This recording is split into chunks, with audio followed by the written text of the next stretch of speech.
नमस्कार दोस्तों, मैं मनोज कुमार सिंह फाउंडर हूं रूहे मोहब्बत का और आप सभी का स्वागत करता हूं हमारे आज के नए एपिसोड में। ये इंटरव्यू है प्रतिष्ठा सक्सेना जी के साथ। ये हमारे टॉप 10 है हमारे जीतेंगे हम कैंपेन में, जिसका मकसद ये था कि हम कोविड-19 के बारे में अवेयरनेस फैलाएं और लोगों को मोटिवेट करें कि वो वैक्सीनेशन लें। और प्रतिष्ठा जी, सबसे पहले हार्टी कंग्रेचुलेशन आपको टॉप थैंक 10 यू। में आने के लिए। और ये मैं आपको दोस्तों बता दूं कि ये फर्स्ट टाइम नहीं है कि मैं प्रतिष्ठा जी का इंटरव्यू ले रहा हूं, उनसे बात कर रहा हूं। उससे पहले भी हम बात कर चुके हैं, उनका पॉडकास्ट में इनका एपिसोड भी, एक्सक्लूसिव इंटरव्यू उनका, जो हमारा क्रिएटिव टॉक्स है, जहाँ पे हमने इनके लाइफ के बारे में पहले भी डिस्कस किया है।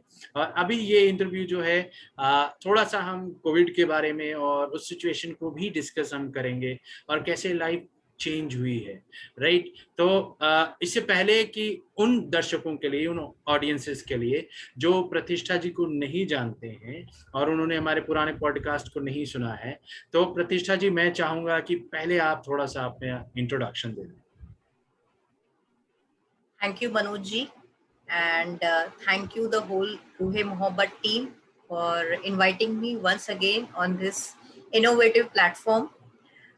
मुझे अच्छा लगता है कि मतलब एक नॉर्मल लोग जो जिनमें टैलेंट है लेकिन वो अभी तक बहुत ज़्यादा बाहर नहीं आया है, उनके साथ आप लोग इतने अच्छे से इंटरेक्ट करते हैं, बहुत अच्छा फील होता है। मेरा नाम प्रतिष्ठा सक्सेना है। मैं उज्जैन से हूँ, मध्य प्रदेश से। मेरी शादी हो चुकी है, तो मैं 10 सालों से मुंबई में सेटल्ड हूँ। मेरी मदर इन लॉ, मेरे हस्बैंड और मेरी दोनों छोटी बेटियों के साथ। वैसे तो मेरी फैमिली में मेरे फादर, मदर, मेरी सिस्टर, उनके हस्बैंड, और यहाँ से मेरे ब्रदर इन लॉ, मेरी सिस्टर इन लॉ, उनकी फैमिली। सब लोग अपने अपने जॉब, अपने अपने हिसाब से दूसरी सिटीज़ में सेटल्ड हैं। तो I am lucky to have a very good family. Regarding my education, मैंने एमबीए किया है 7 इयर्स का। मेरे पास में फाइनेंशियल इंडस्ट्री में एक्सपीरियंस भी है और लिखने का शौक रखती हूँ, तो उसी को अभी अपना एक पैशन बना लिया है। तो ये है मेरे बारे में एक छोटी सी इंट्रोडक्शन, मेरा सेल्फ इंट्रोडक्शन। थैंक यू जी, बहुत खूब। देखिए दोस्तों, कैसे किस तरीके से गृहस्थी भी संभाल रही हैं और प्रोफेशनल भी हैं। तो अब प्रतिष्ठा जी, हम आगे बढ़ें उससे पहले, क्योंकि आप हमारे टॉप 10 में थी जीतेंगे हम में, तो हम चाहेंगे कि इसकी शुरुआत ही हम उसी कविता के साथ करें जिसे लोगों ने पसंद किया और आपको टॉप 10 में लेके आए हैं। और उसका संदेश जो है, हम फिर से चाह रहे हैं कि इस इंटरव्यू के माध्यम से हमारे उन दोस्तों तक पहुंच पाए जो हो सकता है वो कविता आपकी पढ़ ना पाए हों। तो हम चाहेंगे कि इस इंटरव्यू के माध्यम से उनको यूट्यूब और पॉडकास्ट में सुनने को मिल जाए। जी बिल्कुल, इट्स माय प्लेजर। जी। मैं आपको अपनी वो कविता सभी को सुनाना चाहूंगी। कविता का शीर्षक है, फिर से इंडिया मुस्कुराएगा। फाइजर हो या कोविशील्ड, स्पुतनिक हो या कोवैक्सीन, बस हो जो भी अवेलेबल, तुरंत जाकर लगवा लो यह वैक्सीन। वैक्सीन के बाद नहीं होगा तुम्हें कोविड, गारंटी इस बात की नहीं लेता कोई भी डॉक्टर या साइंटिस्ट। हाँ, पॉसिबिलिटी इस बात की जरूर है, कोविड के जंजाल में भी लाइफ तुम्हारी सिक्योर है। इस कोविड को हराना है तो जागरूक रहकर जागरूकता फैलाना है। इस कोविड को हराना है तो जागरूक रहकर जागरूकता फैलाना है। हर देशवासी को वैक्सीन जरूर लगवाना है। कोविड से बचने की गाइडलाइंस का पालन करना है। कुछ इमरजेंसी हो अगर कुछ इमरजेंसी हो अगर तभी घर से बाहर निकलना है। फिलहाल के लिए किसी गेट टुगेदर के बजाय अपनों को इस वैक्सीनेशन के लिए मनाना है। उगता हुआ सूरज जल्द ही एक नया सवेरा लाएगा। उगता हुआ सूरज जल्द ही एक नया सवेरा लाएगा। फिर से हर बाग बगीचा बच्चों की चहक से मुस्काएगा। वही भीड़ भाड़, वही ढोल धमाके, वही चहल पहल, जीतेंगे हम, वो सवेरा जल्द ही आएगा। देखना जब इंडिया मुस्कुराएगा, जल्द ही फिर से इंडिया मुस्कुराएगा। बहुत खूब, धन्यवाद। बहुत खूब, बहुत ही सही टू द पॉइंट मैसेज है। और थैंक मुझे यू। एक बात जो इस कविता की अच्छी लगी, वो बेसिकली जो हमारा युवा वर्ग है, हम लोग इंग्लिश ही बोलते हैं, और आपने इंग्लिश बराबर। हिंदी और अंग्रेजी शब्दों का प्रयोग करके, यानी आम मानस के मानस में घुस जाए वैसी भाषा का प्रयोग किया आपने, कि भाई अगर इंग्लिश आती है, ज्यादा हिंदी नहीं समझ पाते, तो कम से कम इंग्लिश शब्दों को तो, अंग्रेजी शब्दों को तो पकड़ के आप मैसेज समझ जाओगे। ये बहुत सही है। जी और उन दोस्तों को जो सब इसको यूट्यूब पे देख रहे हैं, इस इंटरव्यू का वीडियो या पॉडकास्ट में सुन रहे हैं, आप सबसे एक बार फिर से हाथ जोड़ के रिक्वेस्ट करते हैं, जिन्होंने वैक्सीनेशन नहीं करवाया है, प्लीज और प्लीज अपना समय, अपना स्लॉट बुक करें और वैक्सीनेशन जरूर करवाएं, क्योंकि ये सिर्फ आपके लिए नहीं है, आपके बिलव्ड के लिए है, आपके परिवार के लिए है, और पूरे देश के लिए है। क्योंकि स्वस्थ रहोगे तब बाहर निकल पाओगे, और बाहर निकल पाओगे तो देश की इकोनॉमी चलेगी और देश फिर आगे बढ़ पाएगा। तो बिल्कुल। जितना जल्दी मौका मिले, ग्रैब इट और गेट वैक्सीनेटेड। तो यस। प्रतिष्ठा जी, हम आगे बढ़ते हैं, उससे पहले एक चीज, क्योंकि इसी पे हम आते हैं, भाषा पे थोड़ा सा, ठीक है। अब जैसे हिंदी इंग्लिश का आपने मिश्रित शब्दावली का प्रयोग किया, अगर मैंने कई लोगों से बात की है, जैसे जो इंग्लिश वाले हैं, इंग्लिश लिटरेचर वाले कोर या हिंदी लिटरेचर वाले कोर, तो वो लोग जो है इसको जो है पसंद नहीं करते, नाक सिकोड़ लेते हैं, बोलते हैं ये तो भाषा का तुमने अपमान किया है। वो उन दोनों, बिल्कुल। और मुझे लगता है कि नया भाषा तो इंग्लिश होने वाला है, ना कोर हिंदी बचेगी, ना कोर इंग्लिश बचेगी, इंग्लिश होगी, और ये दुनिया की भाषा होगी, क्योंकि कई भाषाओं को ये हिंदी शब्दों को आप ऑक्सफोर्ड ने इंग्लिश डिक्शनरी में भी डाल दिया है, और कई जगह इसका प्रयोग भी होता है। तो आप मुझे ये बताइए कि आप बेसिकली किस शब्दावली में लिखना पसंद करती हैं, या फिर ये जो आपने लिखा अभी हिंदी इंग्लिश का प्रयोग करके, ये ऑड था कि, यानी जैसे मान लो मैंने 10 कविताएं 20 कविताएं लिखी, उसमें एक इस तरीके से लिखी, या फिर नॉर्मली आप इस तरीके से लिखना पसंद करती हैं? जी वैसे तो मैं बहुत आध्यात्मिक हिंदी में नहीं लिख पाती, जी। Very honestly speaking. हिंदी हाँ। तो बोलना चाहिए कि इतनी गहरी भाषा है कि आप जितना गहराई में जाएंगे उतने आपको नए नए शब्द मिलेंगे। तो जब से मैंने लिखना शुरू किया तो मैंने खुद बहुत सारे नए नए शब्द जाने हैं। लेकिन मेरा मानना ये है कि हिंदी जो है ना वो एक ऐसी हमारी इंडिया की मदर टंग है, मैं तो इंडिया की मातृभाषा है, जी। जो कि इंसान की रूह तक जाती है। जी। आप हिंदी में बोलेंगे, बिल्कुल देखिए लोगों का मानना है कि भैया हम हिंदी बोल रहे हैं तो हमको इंग्लिश नहीं आती है, या मैं ये मानती हूँ कि आप देखिए कि सामने वाला आपसे आपसे क्या सुनना चाहता है, किस तरीके से सुनना चाहता है, आप वो बोलिए। और मुझे ऐसा लगता है कि जब मैं हिंदी में कोई चीजें लिखती हूँ तो मैं अपने भावों को बहुत आसानी से लिख सकती हूँ, और हर तरीके का इंसान उस कविता को सुन सकता है, समझ सकता है, और मैं अपने संदेश को भी आसानी से उस नॉर्मल लैंग्वेज में पहुंचाती हाँ, हूँ। एग्जैक्टली, बिल्कुल सही ऐसा कहा। मेरा मानना और है। आपने बताया था कि आप फाइनेंस इंडस्ट्री में रही हैं, तो आपका रोल क्या जी। था उस इंडस्ट्री में? जी मैं वहाँ पे I was working there as a relationship manager.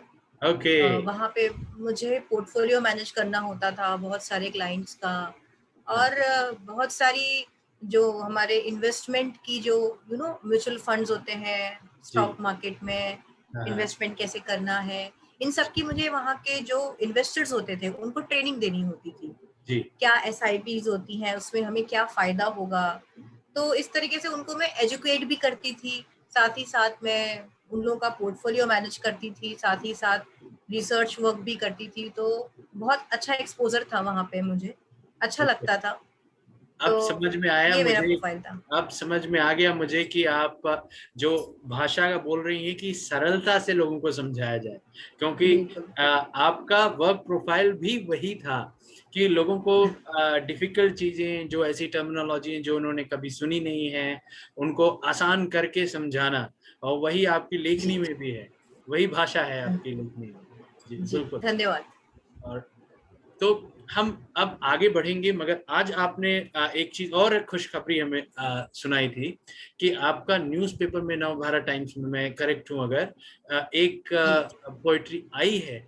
तो हम जी चाहेंगे जो जिसे नवभारत टाइम्स ने पसंद किया और छापा है अपने पृष्ठ में आज, उसे आप हमारे दर्शकों को भी सुनाएं। आज का डेट जिस दिन हम इंटरव्यू ले रहे हैं दोस्तों, हो सकता है आज same to same day live नहीं जाएगी, मगर मैं आज का डेट आपको बता देता हूं। ये 9 जून है 2021। तो नव भारत टाइम्स के आज के पृष्ठ में प्रतिष्ठा जी का वो जो पोएम है वो आया है, प्रकाशित हुआ है। तो मैंने भी कोशिश की, देखिए हिंदी बोलने की ज्यादा, पर थोड़ा सा टिपिकल लगता है, वैसा बोल नहीं पाते। तो तो आप लोग भी अगर देखना है, पढ़ना है न्यूज़पेपर में, तो आज के डेट यानी 9 जून 2021 के डेट में आप प्रतिष्ठा जी की वो कविता पढ़ सकते हैं। और कविता जी, प्रतिष्ठा जी आज कविता वो अभी हमें सुनाने भी जा रही हैं। तो प्लीज प्रतिष्ठा जी।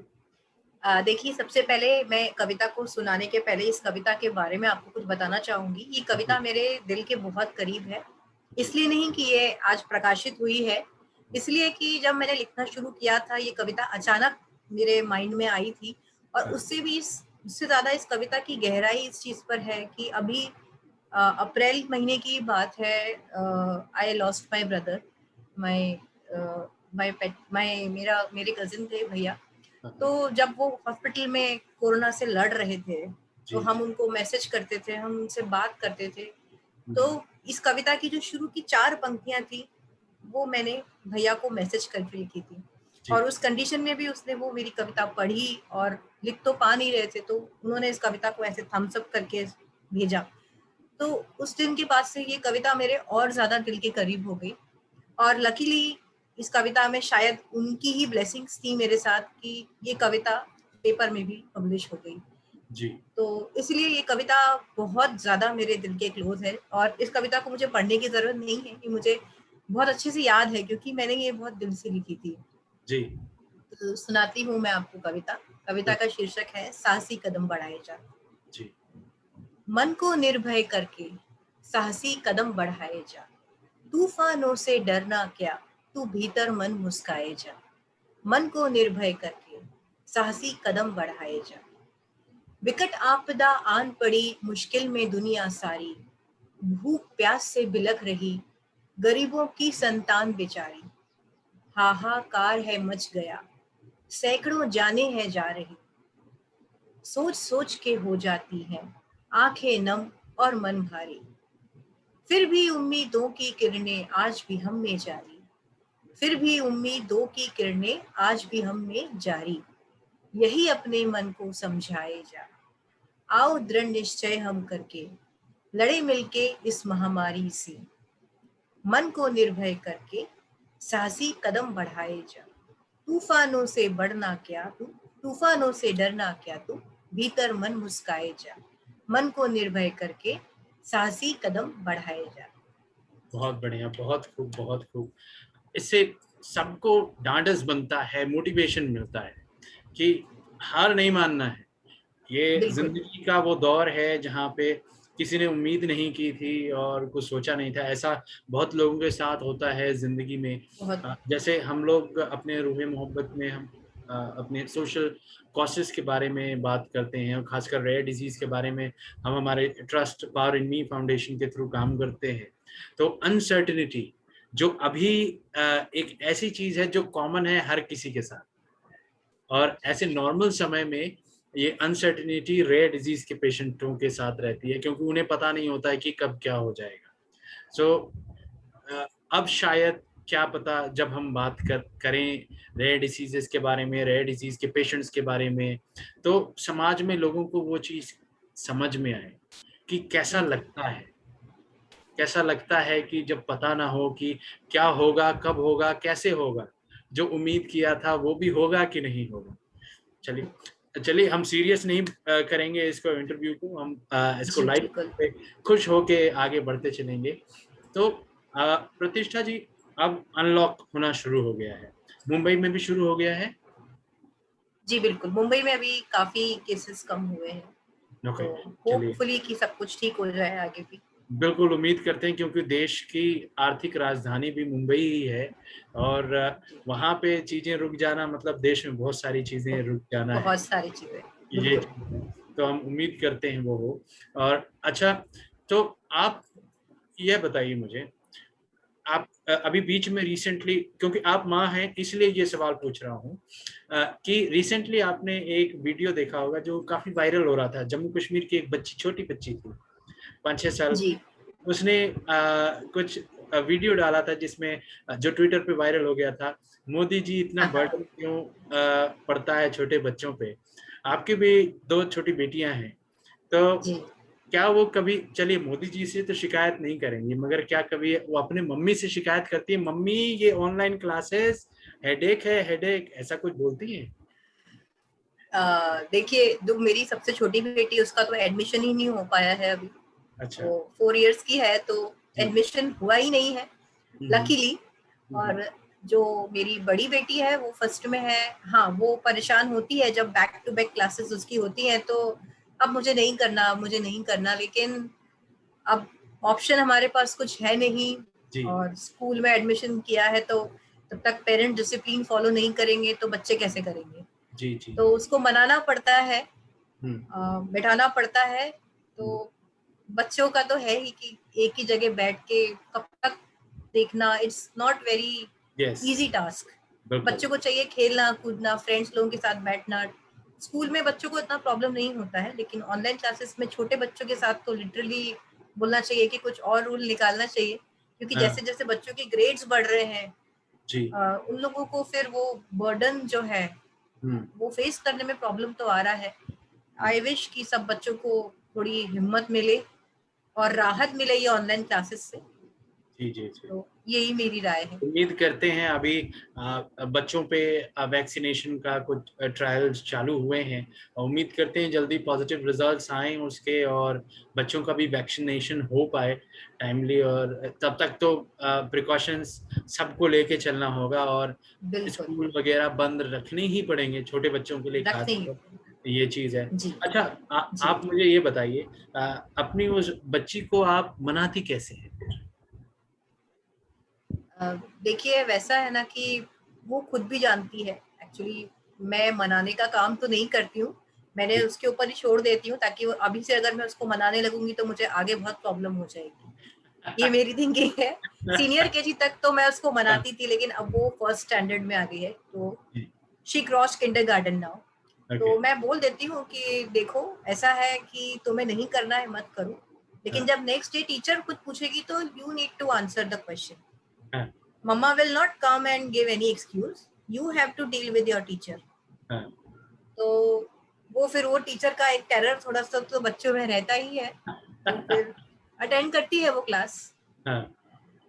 तो मनाती मैं ऐसे नहीं हूँ उसको, मतलब करती हूँ, किंडरगार्टन में करती थी, अभी मैं नहीं मनाती हूँ। करना अच्छा। है तो कर, नहीं करना है तो मत करे, लेकिन हम्म। अगर कुछ प्रॉब्लम होगी तो you have to deal with your teacher. I अच्छा, एम नॉट तो रिस्पॉन्सिबल। इस पे एक एक सवाल मन में आया मेरे।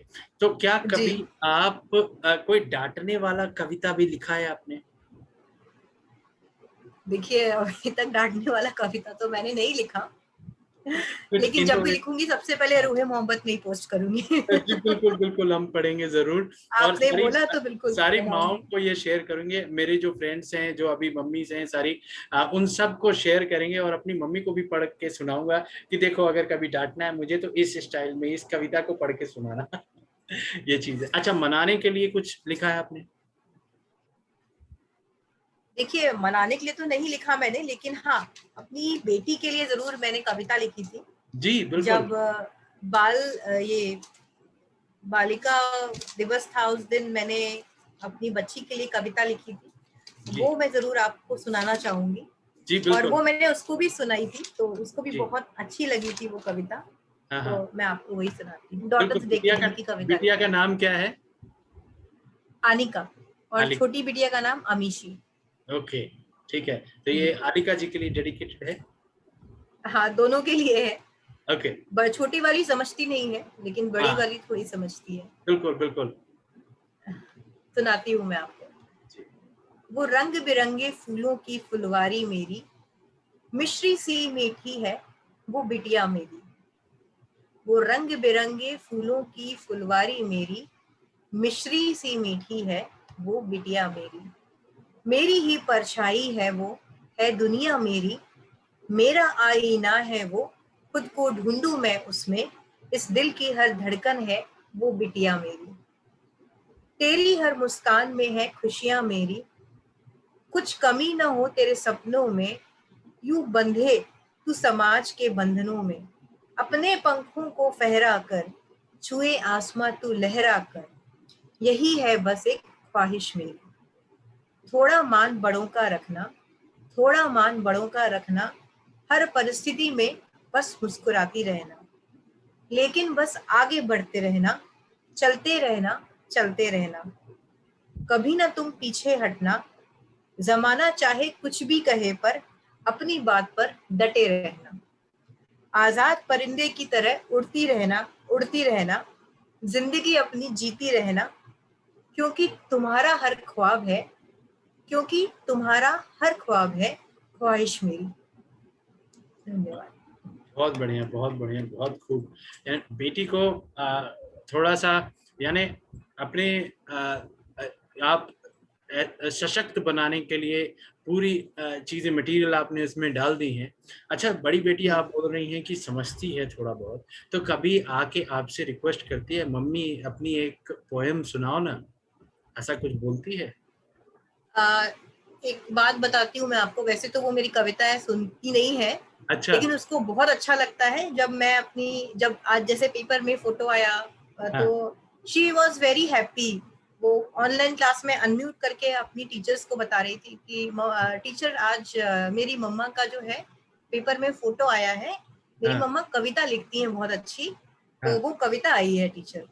हाँ। तो उसको बहुत अच्छा लगता है, मैं कुछ भी करती हूँ, इवन मुझे ड्राइंग का बहुत शौक है, और जी मैं भूल चुकी थी कि मुझे ड्राइंग का शौक है, जी। लेकिन जब वो मेरे साथ बैठती है तो वो मुझे बोलती है आप बनाओगी तभी मैं ड्राइंग बनाऊंगी। हाँ तो मैं जब बनाती रहती हूँ तो वो मुझे देखती रहती है, बहुत देर तक देखती रहती है, ऐसा लगता है कि शायद वो मुझसे कुछ सीखना चाह रही है, पर बोल के नहीं, देख के।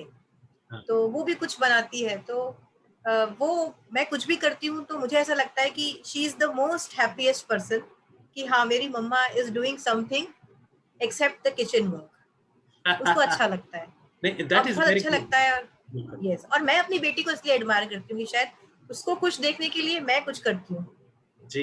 और कम से कम इसी बहाने आपकी बेटी जो है, आपका जो हिडन स्किल था जिसे आपने डोरमेंट कर दिया था, थोड़ा सा जी बैक स्टेज पे डाल दिया था, इसी बहाने शायद वो उसे समझ में आ गया या सेंस आ गया, क्योंकि बच्चे जो है उन्हें ज्यादा सेंस रहता है।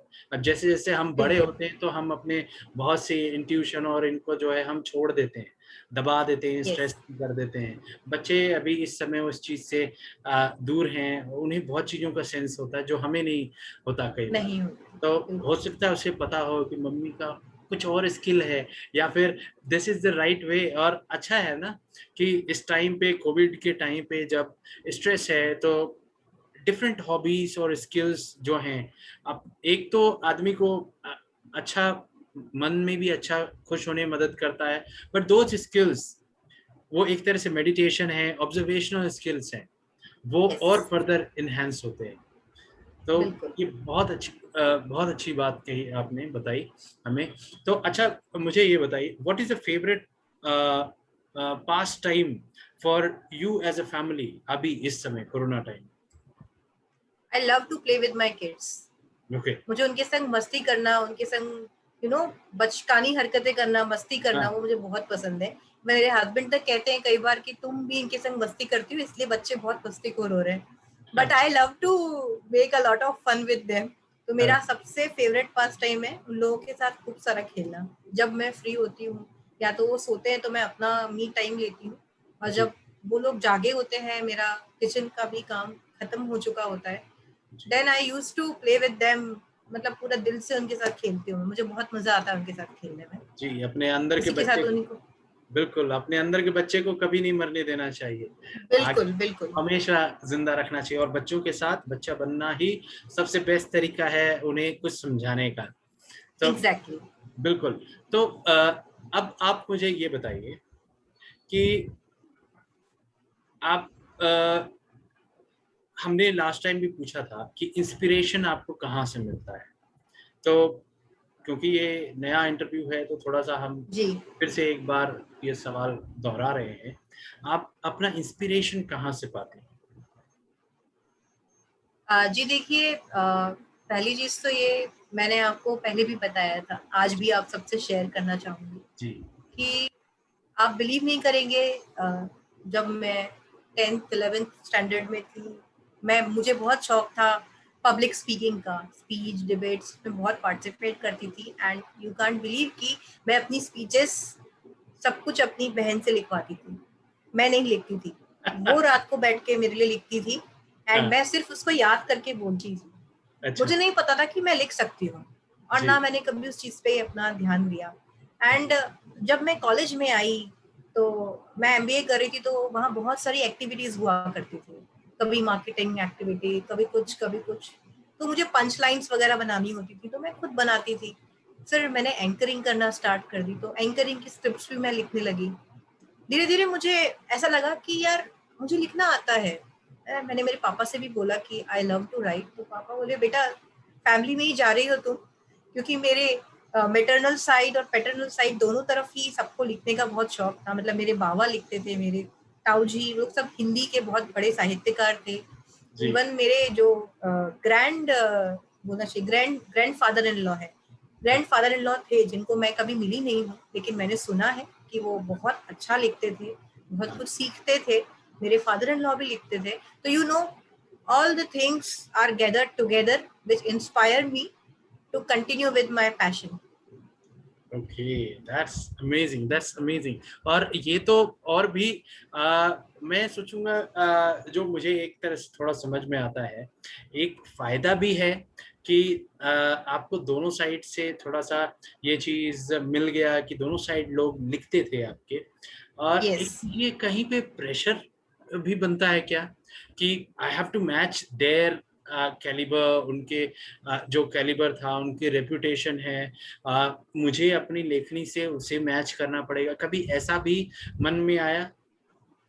देखिए, मैंने कभी ऐसा सोचा ही नहीं। मुझे ऐसा लगता है कि वो बहुत ही विद्वान लोग थे, और जी उनकी जो हिंदी थी उसके साथ तो मैं उस उस लेवल तक तो मैं कभी नहीं जा सकती।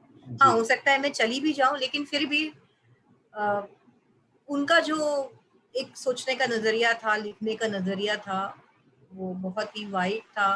उनके पास अनुभव था, उनके पास नॉलेज था, बहुत चीजें थी उनके पास। तो वहां तक पहुंचना तो मुझे नहीं लगता, लेकिन हाँ, उनका आशीर्वाद इतना है मेरे साथ कि मैं आगे तक जरूर चल सकती हूँ। जी बिल्कुल, बहुत सही कहा आपने। तो चलिए हम थोड़ा सा फन टाइम अब करते हैं, एक क्विक फायर। आप लास्ट टाइम भी आपको याद होगा कि हमने एक क्विक फायर हाँ हाँ। किया था। हो सकता ओके। है दोस्तों, अगर आपने पॉडकास्ट सुना हो तो अभी हो सकता है आज उनके कुछ आंसर अलग हो जाएं, क्योंकि क्विक फायर में हम सोचने का ज्यादा होता टाइम है। नहीं देते हैं। Yes yes. तो इसलिए हो सकता है उस थोड़ा टाइम पे जो मन में आता है वही बोलने में आ जाता बिल्कुल है। वही बोलना ही पड़ेगा, तो वरना फन तो यस। निकल जाएगा बाहर। तो ठीक है। बिल्कुल बिल्कुल, आई एम तो ready for it. Okay, what is the nickname of your Elder daughter? Anika, same. अच्छा, अनी का निकनेम नहीं रखा मेरे जैसे?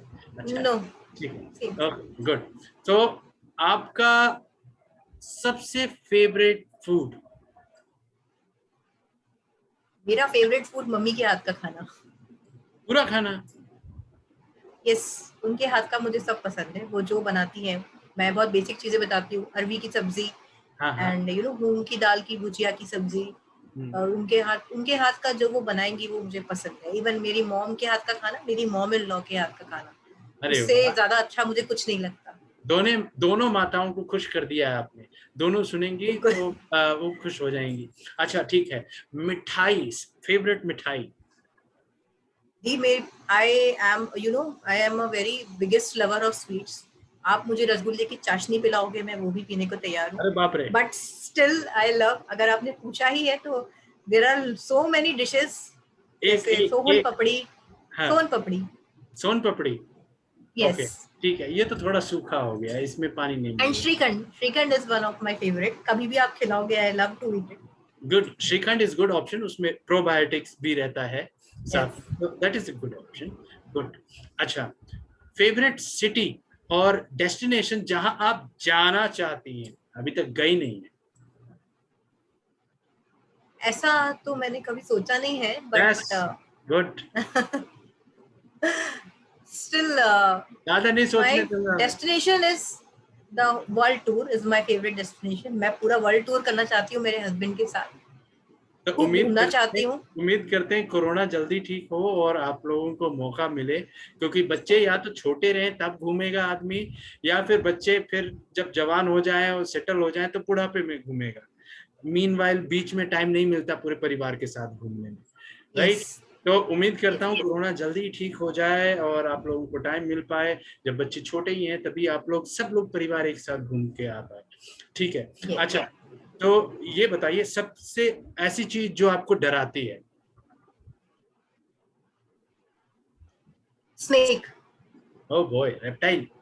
मुझे स्नेक नहीं, मुझे लिजर्ड डराता है, तो वो थोड़ा सा ऐसा लगता है कि भाई कहाँ कहाँ जाते हैं ये वाला चीज। मुझे मेरे हस्बैंड को लेजर्ड से डर लगता है, मुझे स्नेक से बहुत डर लगता है। इवन अच्छा। कोई स्नेक का टॉय भी मेरे सामने रख देगा, मुझे वो भी बहुत खराब लगता है। तो आई हेट स्नेक्स। अच्छा, चूहे या कॉकरोच से डर नहीं लगता ना आपको?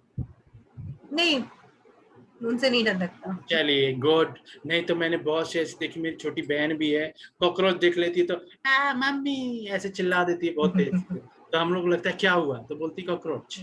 तो उस समय हम लोग सब हंसते हैं।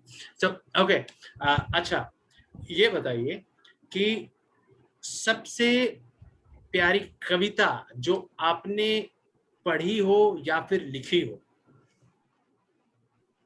सबसे प्यारी कविता मैंने उज्जैन में लिखी है।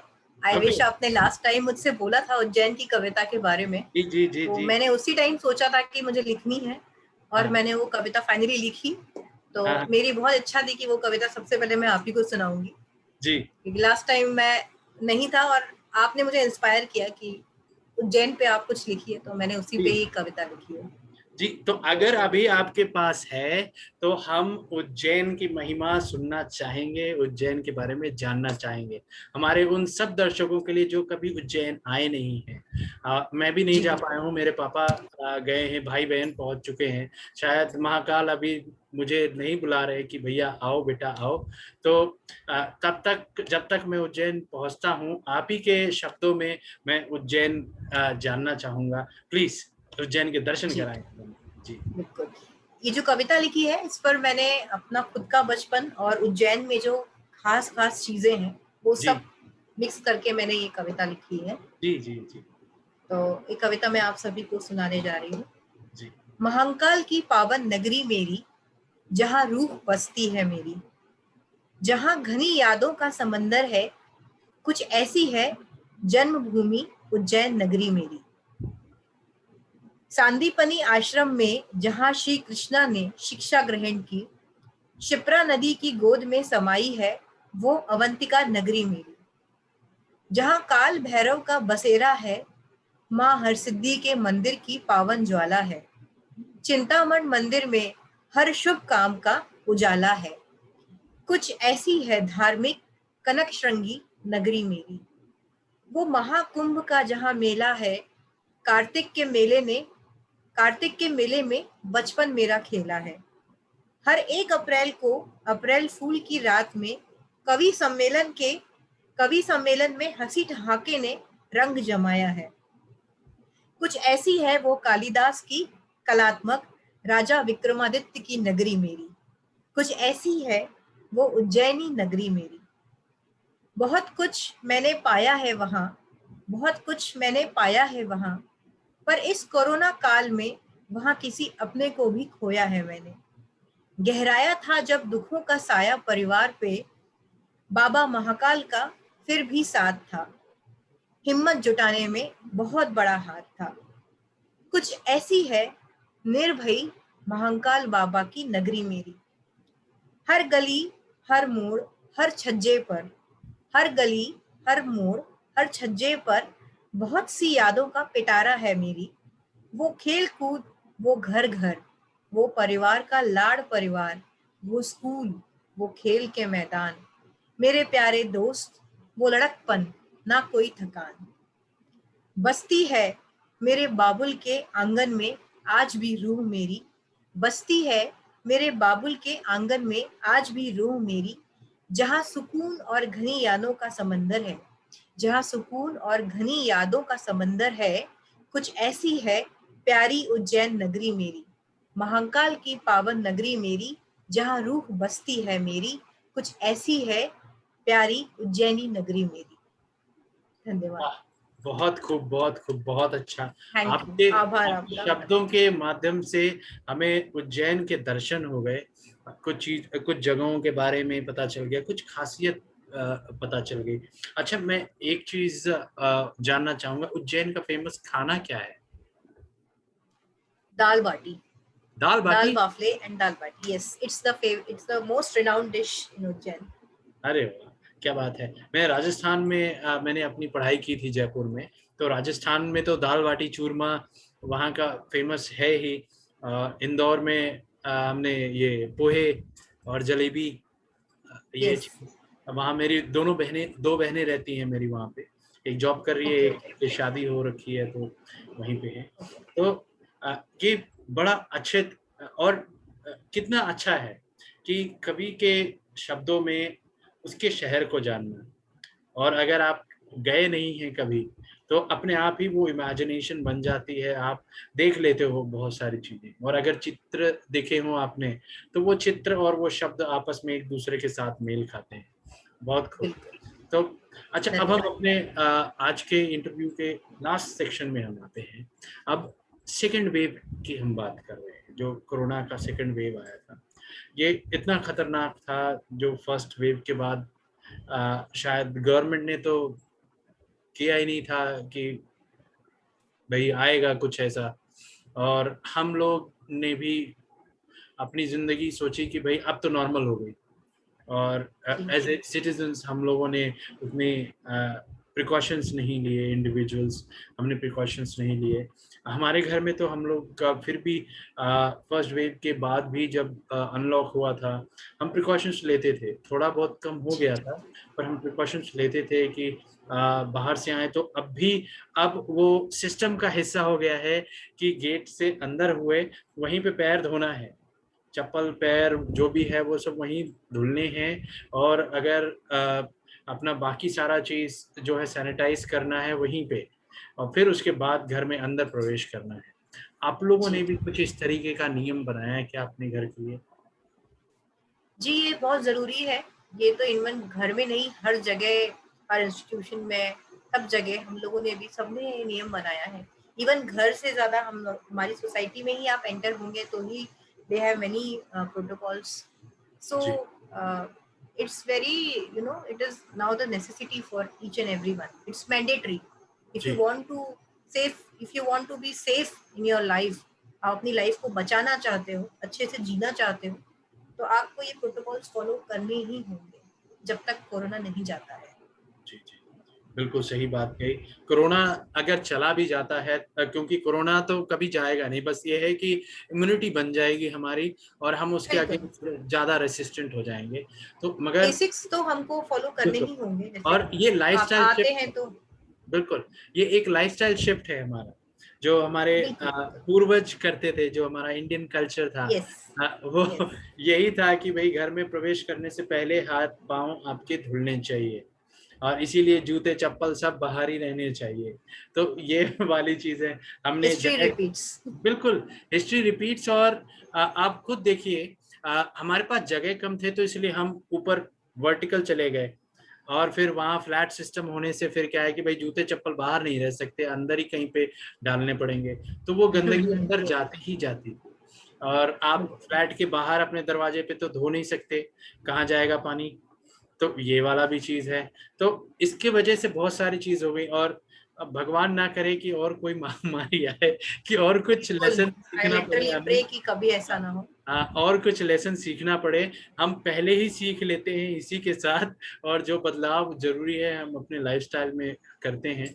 अच्छा, इस दौरान जो है क्योंकि ये सवाल बहुत ज़रूरी है, इमोशनल और मेंटली आदमी हराश होता है, इस समय खासकर ज़्यादा हुआ है। क्योंकि जॉब छूटी हैं, कुछ अपने गए हैं और सैलरी कम हो गई है, या फिर और कहीं पे भी जो परेशानियां हैं वो लोड्स एक साथ आ गई। आपने जैसे बोला कि अभी आपकी छोटी बेटी की एडमिशन नहीं हुई, पर आपने बोला थैंक गॉड यस, नहीं हुआ। मैं ये जानना चाहता हूँ थैंक गॉड क्यों बोला आपने? मैंने इसलिए बोला कि अगर मैं उसकी एडमिशन करवा देती जी तो वो भी उसी तरह ऑनलाइन क्लासेस के लिए बेचारी बैठी रहती, तो जी उतना तो मैं उसको घर में भी अपने जी, तरीके से पढ़ा सकती हूँ। तो एग्जैक्टली। इसीलिए मैंने बोला। एंड सेकंड थिंग, अगर मैं मॉनेटरी पर्सपेक्टिव से बोलती हूँ तो यू नो कि मेट्रो सिटीज में आपको पता हाँ ही है कि स्कूल का बिल्कुल। एडमिशन कराना मतलब हमारा एमबीए या बीए हो सकता है इतने में। जी बिल्कुल तो वो एग्जैक्टली। मेरा पूरा अमाउंट ब्लॉक हो चुका होता, बच्ची मेरी एडमिट स्कूल जा नहीं पाती, और जी। वो ऑनलाइन क्या करती क्या नहीं करती वो भी मुझे नहीं पता होता। सो हम्म। दैट्स व्हाई आई से थैंक गॉड। इससे तो मैं ही अभी अपनी बच्ची को नेक्स्ट लेवल के लिए रेडी करती हूँ। जब स्कूल ओपन होंगे तो मैं उसको नेक्स्ट लेवल में ही सीधे एडमिशन करवाऊंगी। बिल्कुल, क्योंकि मेरे भी कुछ फ्रेंड्स हैं जो मम्मीज हैं, उनसे कभी बात होती है तो वो भी यही बोलती हैं कि देखो ऑनलाइन के साथ ये एक परेशानी है कि हम उन्हें अकेला नहीं छोड़ सकते ऑनलाइन, हमें भी साथ में बैठना ही बिल्कुल। पड़ता है। क्योंकि बच्चे का जी। इस समय जो है वो डिस्ट्रैक्शन बहुत होता है उसको, वो वहां पे ऐसे बराबर। ऐसे ऐसे देखना उसके बस का नहीं है। पाँच नहीं है। मिनट 10 मिनट ज्यादा से ज्यादा, फिर उसके बाद वो इधर उधर अपने उसमें चला जाता है, तो उसको पकड़ के रखना जरूरी है। Yes yes. ठीक है, चलिए तो हम जाने से पहले एक लास्ट आपसे कोई एक कविता सुनना चाहेंगे जो आप हमारे दर्शकों को सुनाना चाहें, और उससे अंतिम में एक मैसेज सबके लिए, मोटिवेटेड बने रहने के लिए, आगे बढ़ते रहने के लिए। जी। जी मैं एक कविता आपको सुनाने जा रही हूँ, जी और उस कविता का शीर्षक है कुछ तो अधूरा सा है। जी और ये कविता मैंने हाल फिलहाल कुछ टाइम पहले ही लिखी थी। अ, जी ऐसा होता है ना कि हम अ, आप भी लिखते हैं तो आप जानते होंगे कि हम कई बार जैसा फील करते हैं कुछ हाँ वैसी ही कविता हम लिख पाते हैं। एग्जैक्टली। तो वैसे ही शब्द हमारे पन्नों पर भी आते हैं, जैसा हमारे दिमाग में चल रहा होता है या हमारे दिल में चल रहा होता है। जी जी जी तो उसी के ऊपर ये कविता है। जी बहुत कुछ मिला ए जिंदगी तुझसे, बहुत कुछ सीखा मैंने तुझसे, जाने कितने जाने अनजाने पड़ाव पार किए मैंने, फिर जाकर मुद्दतों से जब मिली थोड़ी फुर्सत मुझे, सोचा खुद से थोड़ी गुफ्तगू कर लूं। मेरे दिल ने कहा अचानक मुझसे, कुछ तो अधूरा सा है। जहन में खटकने लगा जब वो अधूरापन, ढूंढने लगा खुद को यह बावरा मन। आखिर क्यों है ये अधूरापन? यह मन शायद तन्हा सा है, कहना तो बहुत कुछ चाहता है यह मन, पर सुनने समझने वाला शायद ना समझ सा है। पास बैठकर इन शब्दों का ब्यौरा करने वाले तो बहुत हैं, पास बैठकर इन शब्दों का ब्यौरा करने वाले, किंतु निशब्द होकर इस मौन को सुनने वाला कहीं गायब सा है। जिम्मेदारियां, कामयाबियां, ठोकरें, खुशियां, दर्द, रिश्ते, प्रेम, मोह, माया, सभी का स्वाद तूने चखाया ए जिंदगी। फिर भी कुछ अधूरा सा है ए जिंदगी, कुछ तो अधूरा सा है, कुछ तो अधूरा सा है ए जिंदगी। बहुत खूब। ये कविता थी मेरी। बहुत अच्छा आपने, यार असल में ये मेरे ख्याल से हर किसी की जिंदगी का एक चीज है कि हम चाहते हैं कि कोई हो जो शुक्र जी है कि कई बार हमारे शब्दों के जो अंदर के अर्थ हैं उन्हें समझ पाए। पर आपने बहुत जी। सही कहा वहां पे कि जब हम कुछ बोलते हैं तो हमारे शब्दों को पकड़ के उसको एनालाइज करने वाले तो बहुत हैं, उसका चीज समझाने के, अच्छा तुम्हारा मतलब ये है, तुम्हारा कहने का ये है, भले हमारा जी मतलब और कुछ हो। ये बिल्कुल सही बात आप कह रही हैं। कुछ पल मौन रह के जो असल में भीतर में है उसे समझ जाए सामने वाला, बिल्कुल बिल्कुल सही है। बिल्कुल। और तो अब हमारा लास्ट है आज के इंटरव्यू का, तो मैं चाहूंगा प्रतीक्षा जी आप एक मैसेज हमारे ऑडियंस को और पॉजिटिव नोट दें कि कैसे वो पॉजिटिव बने रहें ड्यूरिंग दिस टाइम, क्योंकि ये जीतेंगे हम के लिए स्पेशल इंटरव्यू है, तो हम चाहते हैं कि हम इसको अंत भी पॉजिटिव से करें और लोग मोटिवेटेड रहें। जी बिल्कुल।